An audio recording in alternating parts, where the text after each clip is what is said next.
আসসালামু আলাইকুম ভিউয়ার্স, আমরা এখানে একটি দুইতলা বিল্ডিংয়ের কলামের এবং বেজের কতগুলো রড, সিমেন্ট, বালি সহ কত টাকা খরচ হবে আমরা আজকে দেখব।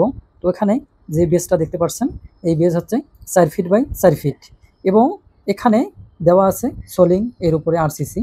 তো বেজে 12 রড 4 ইঞ্চি সেন্টার টু সেন্টার দেওয়া আছে এবং যে স্টেপগুলো ব্যবহার করা আছে এই স্টেপগুলো 8 ডায়া এবং কলামে যে রড ব্যবহার করা আছে তা হচ্ছে 6টা রড 16 ডায়া।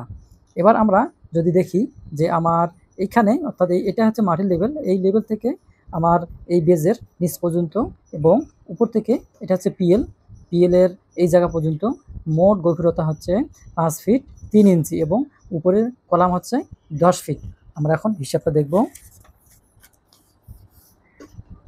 আমরা এই কলামটি করতে বেস করতে আমাদের বেজে 3 ব্যাগ সিমেন্ট লাগবে এবং বালি লাগবে 7 সেফটি, খোয়া লাগবে 14 সেফটি, 12 রড লাগবে আমাদের 25 কেজি এবং 1 নাম্বার ইট লাগবে 50 পিস, সেটা সোলিংয়ের জন্য। এবার আসি আমার বেজের খরচ 10,180 টাকা মোট।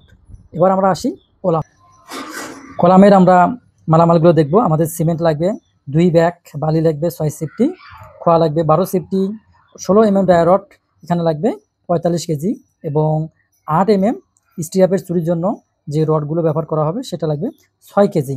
তো আমাদের একটা কলাম ঢালাই করতে এখানে 10,110 টাকা খরচ হবে। তাহলে আমরা বেস এবং কলাম সহকারে 20,290 টাকা পাবো। তো এই রেটটা হচ্ছে জায়গা বিশেষে অনেক সময় একটু কম বেশি হবে, যেহেতু সব জায়গার মালামালের রেট এবং মিস্ত্রি খরচ একটু কম বেশি। তো যাই হোক, আপনারা আপনাদের হিসাবটা ধরে নেবেন।